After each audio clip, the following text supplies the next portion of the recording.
अस्सलाम वालेकुम दोस्तों, मैं हूं ज़ुहैब हसन। आप देख रहे हैं मेरा YouTube channel exam talks and analysis.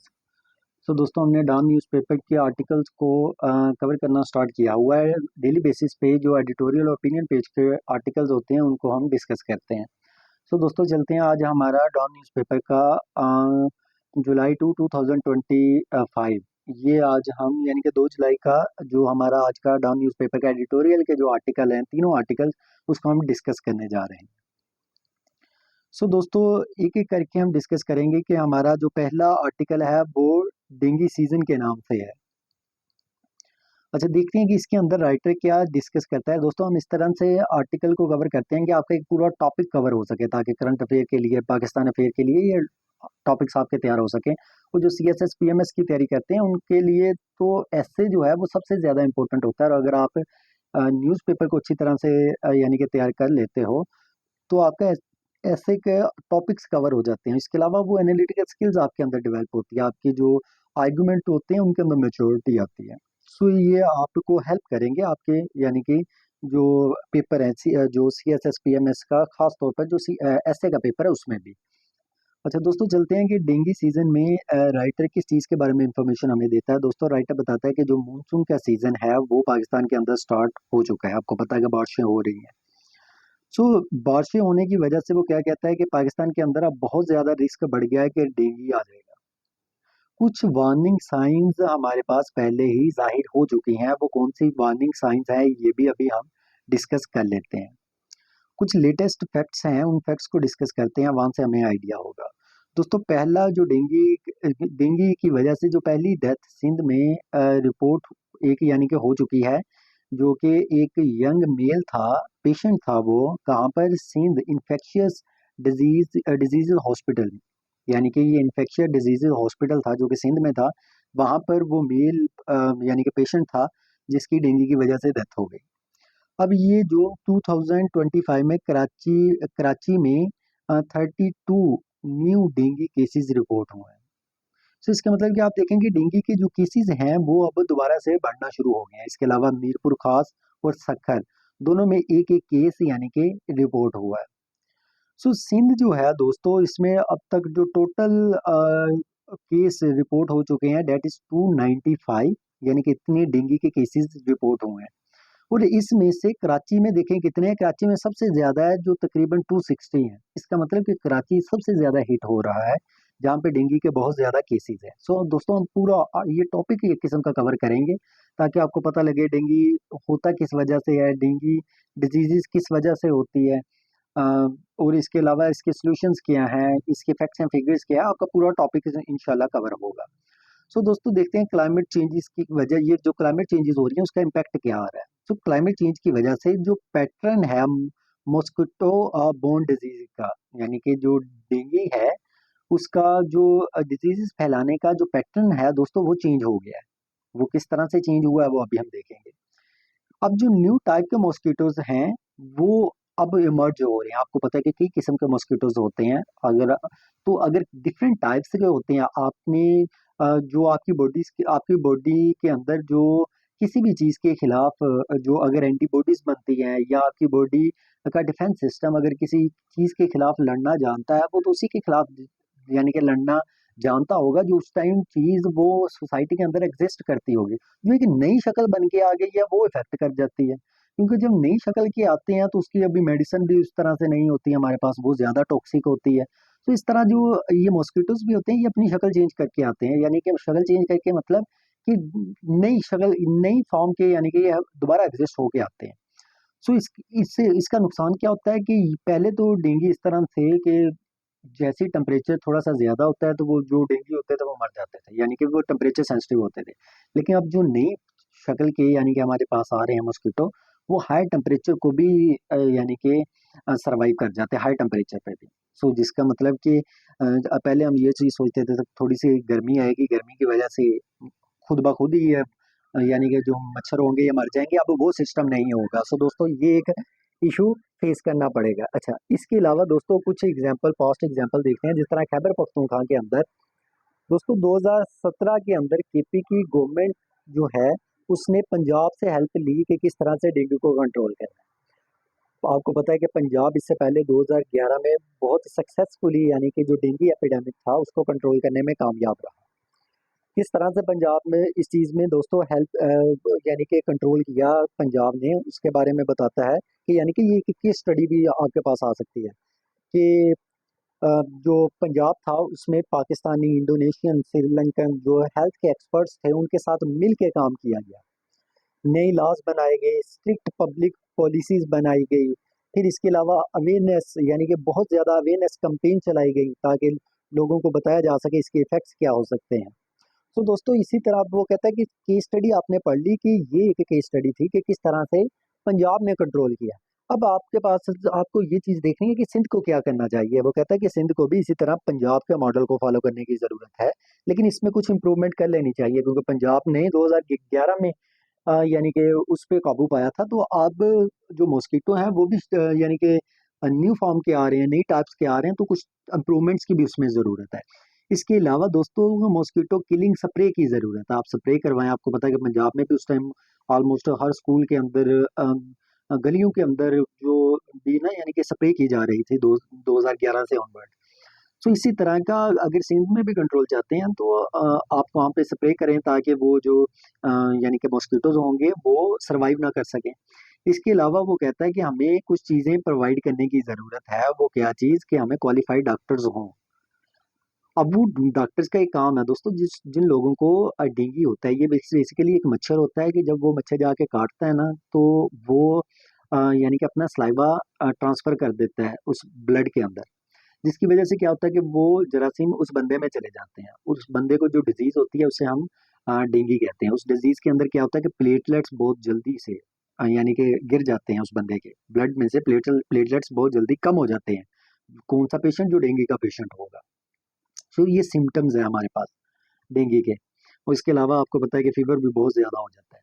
अच्छा, अब पंजाब की करंट परफॉर्मेंस की अगर बात करें, सिंध का तो हमने देख लिया, पंजाब की हमने माजी का भी देख लिया कि अच्छी परफॉर्मेंस थी। अगर करंट की बात करें तो दोस्तों वो ये कहता है कि पंजाब टिल जून 2025 तक तो यहाँ पे डेंगू फ्री है, यानी कि कोई डेंगू का केस नहीं रिपोर्ट हुआ।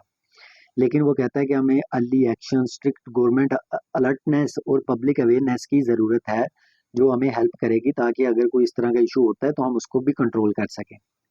अच्छा दोस्तों, इसके अलावा फ्यूचर प्रिकॉशंस हैं कि हमें आने वाले वक्त में क्या कुछ करने की ज़रूरत है, वो चीज़ देखने की है दोस्तों। एक चीज़ तो ये है ताकि डेंगू जो है इसका ये एक वबा ना बन सके, ये दोबारा से यानी कि उस तरह से जिस तरह पहले आपको पता है कि डेंगू के बहुत ज़्यादा केसेस आने लग गए थे, वो काम ना हो सके। आपको इसकी ब्रीडिंग को रोकना है, आपको क्लीन लिविंग कंडीशंस को एक्सेस यानी कि मेंटेन करना है।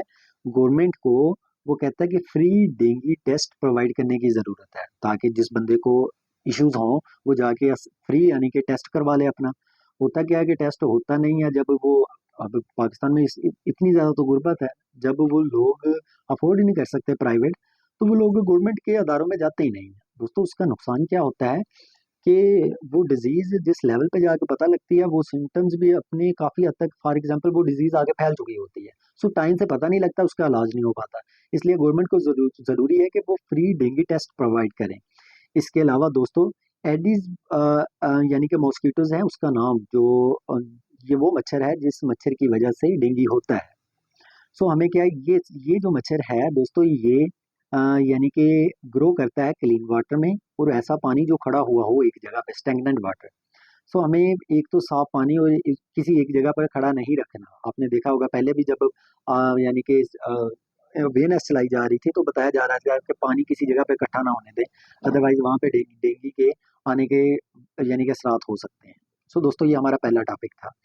सो दोस्तों हम चलते हैं अपने दूसरे आर्टिकल पे। उससे पहले आपको एक बात कहना चाहता हूँ कि अगर आपको मेरी वीडियोस पसंद आई हों तो इसको सब्सक्राइब आपने लाजमी करना है। इसी तरह डेली बेसिस पे हम डाउन न्यूज़पेपर को कवर करते हैं दोस्तों। इसके अलावा भी सीएसएस के आर्टिकल्स इंशाल्लाह आपको इसी यूट्यूब चैनल पे मिलेंगे, जितने भी सब्जेक्ट्स हैं इंशाल्लाह उसके।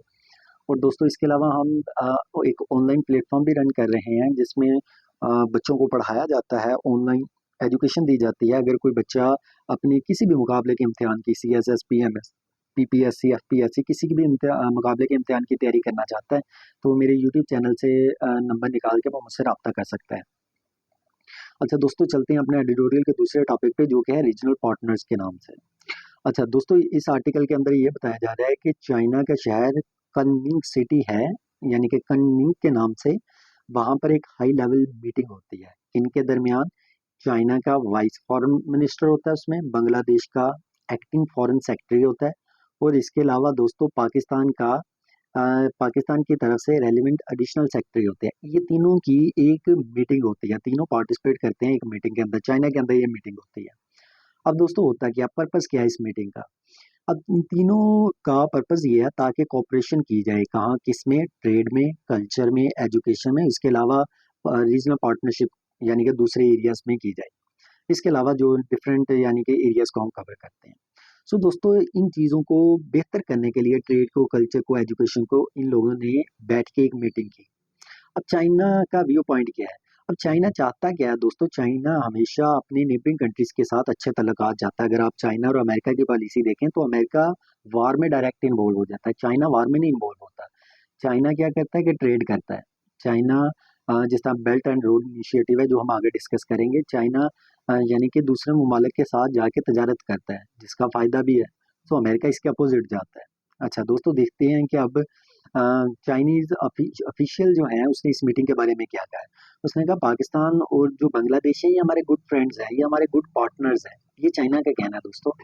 बेल्ट एंड रोड इनिशिएटिव में भी पाकिस्तान और बांग्लादेश दोनों शामिल है दोस्तों। ये BRI belt and road initiative है जिसमें चाइना दुनिया के साथ यानी कि रोड्स के जरिए और यानी कि समुद्र के जरिए कनेक्ट होने जा रहा है। और ये मोर देन 154 कंट्रीज इस प्रोजेक्ट का हिस्सा बन चुके हैं, जिसमें एक 1 ट्रिलियन से ज़्यादा यानी कि इसकी लागत है इस प्रोजेक्ट की, और ये तकरीबन ये 2047 तक मुकम्मल यानी कि किया जाएगा। सो दोस्तों, इसके अगेंस्ट यानी कि अमेरिका तो नहीं चाहेगा कि चाइना का असर और रसूख बढ़ जाए इतने ममालिक में। सो इसके अगेंस्ट भी 3W आपको पता है, belt and build better back world के नाम से जो अमेरिका है उसने भी एक प्रोजेक्ट स्टार्ट किया हुआ है। सो दोस्तों, कहने का मतलब ये कि यहाँ पर भी बांग्लादेश और पाकिस्तान हिस्सा है। CPEC आप देखें वहाँ पे चाइना पाकिस्तान इकोनॉमिक कॉरिडोर जो है वो इम्पोर्टेंट BRI का प्रोजेक्ट है जो पाकिस्तान में बनाया जा रहा है, जिसमें एनर्जी के प्रोजेक्ट्स हैं, इंफ्रास्ट्रक्चर के प्रोजेक्ट्स हैं, ये सारे लगाए जा रहे हैं। अच्छा, अब देखते हैं कि चाइना के रीजनल रोल क्या है। दोस्तों, चाइना जो है वो इस रीजन के अंदर रीजनल यूनिटी चाहता है, पीस एंड इंटीग्रेशन चाहता है। आप देखें कि उसके लिए उसने क्या किया है। उसने पाकिस्तान और अफगानिस्तान के भी तल्लुकात को बेहतर करवाने की कोशिश की है। चाइना के अंदर ही पाकिस्तान और अफगानिस्तान के जो फॉरेन मिनिस्टर है उनकी मीटिंग करवाई ताकि इनके भी आपस में तल्लुकात बेहतर हों। सो चाइना आप देखें कि मुख्तलिफ ममालिक के तल्लुकात की बेहतरी के लिए कोशिश कर रहा है ताकि इस रीजन के अंदर पीस आए। लेकिन अभी इंडिया का क्या कंसर्न है? अब कुछ लोग जो इंडिया में है वो इससे परेशान हो रहे हैं, क्योंकि वो ये समझते हैं कि ये जो यानी कि अ, यानी कि ट्राइलेटरल कोऑपरेशन है, ट्राइलेटरल यानी कि पाकिस्तान, चाइना और बांग्लादेश के दरमियान, वो समझ रहे हैं कि ये सार्क को रिप्लेस कर रहा है। सार्क है south Asian association for regional corporation. वो कहते हैं कि सार्क जो है ये उसके मुकाबले में यानी कि ये कॉपरेशन बनाई जा रही है या ट्राइलेटरल कॉपरेशन का आगाज किया जा रहा है। लेकिन चाइनीज का जो ऑफिशियल स्टेटमेंट वो ये आया है कि जो ये कॉपरेशन है चाइना पाकिस्तान और अफगानिस्तान के साथ कर रहा, और जो पाकिस्तान और बांग्लादेश के साथ कर रहा, ये किसी भी कंट्री के अगेंस्ट नहीं है, ना ही ये इंडिया के मुखालफ है। ये तो अमन के लिए है, ये ट्रेड के लिए है, ये एजुकेशन को प्रमोट करने के लिए है। सो ये चाइना का, लेकिन आप देखेंगे इंडिया किस तरह से इस चीज को भी पोलिटिसाइज करने की कोशिश कर रहा है। दोस्तों, करंट स्टेट जो सार्क की आज है, सार्क की 2014 में लास्ट टाइम मीटिंग हुई थी। उसके बाद 2016 में पाकिस्तान में होनी थी। इंडिया ने कहा कि हम तो नहीं पाकिस्तान में जाएंगे। इंडिया क्यों नहीं जाना चाहता? क्योंकि इंडिया पाकिस्तान को आइसोलेट करना चाहता था। ये आप देखेंगे, मैंने यहाँ पे लिखा भी है कि इंडिया यानी कि पाकिस्तान को आइसोलेट करना चाहता है। इसलिए उसने इस तरह की ये जो ऑर्गेनाइजेशंस थी जिनका मकसद ये था कि इकोनॉमी को प्रमोट करना है, आपने अपने मुल्क के अंदर जो ट्रेड बैरियर्स हैं उसको दूर करना है, वो लोगों को गुर्बत से निकालना है। आप देखेंगे इंडिया ने उस चीज को भी किस तरह से पोलिटिसाइज कर दिया, जिसका नुकसान, जारी सी बात है, अगर सार्क है तो वहाँ पे जितने भी ममालिक हैं उन सबको नुकसान हो रहा है। सो सार्क सार्क आज डिसफंक्शनल हो चुकी है सिर्फ इंडिया की वजह से। सो दोस्तों, आगे राइटर ये बताता है कि इंडिया के लिए ऑप्शन क्या है, इंडिया को क्या करना चाहिए। इंडिया को पाकिस्तान के साथ अच्छे तल्लुकात कायम करने चाहिए, सार्क को रिवाइव करने की ज़रूरत है, और ये जो यानी कि नई रीजनल कोऑपरेशन बनाई जा रही है चाइना, बांग्लादेश और पाकिस्तान के दरमियान। इसको ज्वाइन करने की ज़रूरत है ताकि सभी इस चीज़ का फ़ायदा उठा सकें। लेकिन दोस्तों वो राइटर कहता है कि ऐसा होगा नहीं। उसकी वजह यह है कि इंडिया के अंदर एंटी पाकिस्तान माइंडसेट पाया जाता है कि वो लोग ये कहते हैं कि पाकिस्तान के अगेंस्ट ही हमने जाना है, जो मर्जी इसका नुकसान होता जाए। अब पाकिस्तान चाइना बांग्लादेश रिलेशन की भी राइटर बात करता है कि पाकिस्तान और चाइना के रिलेशन बहुत अच्छे हैं। पाकिस्तान बांग्लादेश के दरमियान भी रिलेशन अब बेहतर हुए हैं उस टाइम से जब वहाँ पे शेख हसीना वाजिद की हुकूमत ख़त्म हुई है। तो अब वहाँ पर जो नई हुकूमत आई है उनके साथ हमारे तल्लुकात अच्छे हो रहे हैं। सिर्फ ये शेख हसीना वाजिद थी जिसका यानी कि जिसको अब हटा दिया गया है। ये इंडिया के क्लोज थी और पाकिस्तान के खिलाफ मुखालिफ थी। इस वजह से हमारे बांग्लादेश के साथ पहले बहुत ज़्यादा अच्छे तल्लुकात नहीं थे। अब फ्यूचर होप्स की बात करता है कि पाकिस्तान को अपने तल्लुकात बांग्लादेश के साथ मुसलसल अच्छे रखने की कोशिश करनी चाहिए। रीजनल कोऑपरेशन जो है वो बायलैटरल मल्टीलैटरल फोरम्स के थ्रू हमें इसको स्ट्रेंथन करने की ज़रूरत है। इसके अलावा दोस्तों ये कहता है कि हम उम्मीद की जा सकती है कि अब इलेक्शन दोबारा होने हैं बांग्लादेश में। सो जो नई हुकूमत भी आएगी वो पाकिस्तान के साथ अच्छे तल्लुकात कायम करेगी। सो दोस्तों ये हमारा ये दूसरा आर्टिकल था। दोस्तों अब चलते हैं हम अपने तीसरे आर्टिकल पे एडिटोरियल के, जो कि ईसीपी रिशफल के नाम से। दोस्तों ये इलेक्शन कमीशन ऑफ पाकिस्तान के बारे में हम इसमें बात करेंगे। करंट सिचुएशन के इलेक्शन कमीशन ऑफ पाकिस्तान की तो बहुत ज़्यादा कंट्रोवर्सीज हैं। आप देखें कि किस तरह से हर रोज़ ही पीटीआई हो यानी कि इलेक्शन कमीशन ऑफ पाकिस्तान ऐसा अदारा बन चुका है कि जो इसका काम था वो अपने काम में कामयाब नहीं हो पा रहा। कि अब उसका काम था फ्री एंड फेयर इलेक्शन करवाने। आप देखेंगे ये अदारा कितना पोलिटिसाइज हो गया आज। सो वो कहता है कि हमें ज़रूरत है कि हम इसमें रीशफल करें इलेक्शन कमीशन ऑफ पाकिस्तान में विदाउट डिले, यानी कि जितनी जल्दी हो सके वो करें। अब काम क्या था इलेक्शन कमीशन ऑफ पाकिस्तान का? डेमोक्रेसी को प्रोटेक्ट करे, किस तरह से फ्री एंड फेयर इलेक्शन करवाएं। लेकिन आप देखें कि किस तरह से ये बिल्कुल फेल हो गया। इसमें क्या एलिगेशन लगाए गए हैं ये राइटर बताएगा इसमें। वो कहता है लास्ट 3 ईयर्स में इलेक्शन कमीशन ऑफ पाकिस्तान पे ये इल्ज़ाम है कि उसने कॉन्स्टिट्यूशन को इग्नोर किया है। फॉर एग्जाम्पल इलेक्शन की जो डेट्स जब प्रोवाइड करनी थी वो टाइम से नहीं दी गई। दूसरा दोस्तों इलीगल डिसीजन लिए गए हैं कि एक मेजर जो पॉलिटिकल पार्टी थी उसे इलेक्शन ही नहीं लड़ने दिया गया। इसके अलावा दोस्तों देखें कि जो फ्री एंड फेयर इलेक्शन करवाने थे उसमें भी नाकाम रहा है। कि जो 2024 के इलेक्शन है वो तो अब सभी बात करते हैं कि वो इलेक्शन तो पीटीआई जीत चुकी थी, लेकिन जो दूसरी पार्टी है उसे जस्ट पीएमएलएन को जस्ट इक़्तिदार दिया गया है। ये जिस तरह से इल्ज़ामात लगाए जाते हैं। सो जो डेमोक्रेटिक प्रिंसिपल्स थे इलेक्शन के बाद यानी कि इलेक्शन के दौरान वो डेमोक्रेटिक प्रिंसिपल्स को फॉलो नहीं किया गया इलेक्शन कमीशन ऑफ पाकिस्तान की जानब से। सो दोस्तों बैकग्राउंड क्या है पास्ट इलेक्शंस का? इवन 2018 के अंदर भी दोस्तों जो इलेक्शन हुए थे उस पर भी इल्ज़ाम लगा था कि रिगिंग हुई है, मैनिपुलेशन हुई है। पाकिस्तान में जो भी इलेक्शन होता है हर हारने वाली पार्टी दूसरे पे इल्ज़ाम लगाती है कि ये इलेक्शन हमें हराया गया। और दोस्तों होता भी अक्सर ही पाकिस्तान के अंदर ऐसा ही है। लेकिन अब यानी कि ये पहले तो सिर्फ रिगिंग का इल्ज़ाम लग जाता था। अब मसला न्यू ये आ गया है कि अब जो अपॉइंटमेंट्स हो रही हैं उसको भी ब्लॉक किया जा रहा है। उसमें भी टेक्निकल हर्डल्स डाली जा रही हैं। वो किस तरह से? आप देखें कि इलेक्शन कमीशन ऑफ पाकिस्तान में किस तरह से कि वहाँ पर कुछ ऑफिशियल्स की अपॉइंटमेंट होनी है, लेकिन उसमें भी यानी कि डिले किया जा रहा है। चीफ इलेक्शन कमीशन जो सिकंदर सुल्तान राजा है, इसके अलावा कुछ मेंबर्स हैं सिंध और बलूचिस्तान के, वो जनवरी 2025 तक अपनी जो मुद्दत मुलाजमत है उसको मुकम्मल कर चुके हैं। तो फिर आप सवाल पैदा होगा कि वो काम क्यों कर रहे हैं? दोस्तों जो हमने 26th कॉन्स्टिट्यूशनल अमेंडमेंट की थी उसके अंदर हमने ये चीज़ लिखी थी कि जब तक अगर एक इलेक्शन कमीशन ऑफ पाकिस्तान में अगर कोई बंदा रिटायर हो जाता है तो जब तक नया बंदा वहाँ पे लगा नहीं दिया जाएगा उस टाइम तक पिछला बंदा काम करता रहेगा। सो ये जो चीफ इलेक्शन कमीशन है ये तो इसलिए काम कर रहा है क्योंकि हमने नया बंदा नहीं अपॉइंट किया, अदरवाइज इसका काम तो खत्म हो गया। सो गवर्नमेंट अपोजिशन का बिहेवियर चेक करें कि गवर्नमेंट तो लग रहा है कि इंटरेस्टेड है ही नहीं कि वो करंट इलेक्शन जो चेयरमैन है इलेक्शन कमीशन ऑफ पाकिस्तान का उसे चेंज करें, क्योंकि उससे तो सूट करता है। अपोजिशन भी दोस्तों देखें कि वो भी एक पॉलिटिकल गेम ही खेल रही है, वो भी सीरियस नहीं लगती। अब कंसल्टेशन प्रोसेस है। प्राइम मिनिस्टर ने एक लेटर लिखा अपोजिशन लीडर को कि आए बैठ के कंसल्टेशन करते हैं, लेकिन देखें उसने डेट नहीं डाली कि किस डेट को हम बैठेंगे। तो इसका मतलब कि एक पॉलिटिकल गेम खेली गई। और अपोजिशन लीडर की तरफ भी देखें कि उसने बजाय इसके कि आगे से कहता है कि हाँ हम मिल के बैठ के बात करते हैं कि कौन सा नेक्स्ट यानी कि हमें किस बंदे को लगाना है chairman, election commission of Pakistan का, उसने कहा कि एक पार्लियामेंट्री कमेटी बना ले। ये कमेटी कमेटी तो जब तक खेलते रहेंगे मसलों का हल ही नहीं निकलता। उसने कहा कि कमेटी बना ले। अब जब इसने कमेटी का कहा तो जो नेशनल असेंबली का स्पीकर था और जो स्पीकर कौमी असेंबली था, उसने इस डिमांड को रिजेक्ट कर दिया। उसने कहा मैं तो नहीं बनाता।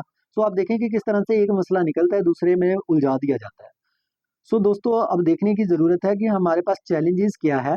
अब जो ईसीपी के मेंबर्स हैं ये अब लाइफ टाइम के लिए रहेंगे, रहेंगे ऐसे, जब तक चेंज नहीं करना है ये तो रहेंगे।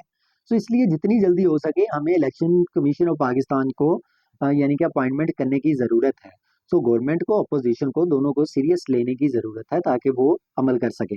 दोस्तों ये क्यों लेटर लिखा है प्राइम मिनिस्टर ने अपोजिशन लीडर को, क्योंकि जो 18th अमेंडमेंट थी उसमें ये तय किया गया था, पॉलिटिकल पार्टीज ने ये एग्री किया था कि अब जो इलेक्शन कमीशन का जो चेयरमैन होगा वो वो अब कंसल्टेशन से लगेगा, यानी कि गवर्नमेंट और अपोजिशन लीडर आपस में डिसाइड करेंगे और डिसाइड करके एक ऐसा बंदा लगाएंगे जो न्यूट्रल होगा और एक्सेप्टेबल होगा, ताकि ये एक ऐसा बंदा आ सके जो जिसके रिजल्ट सबको काबिल कबूल हो सके।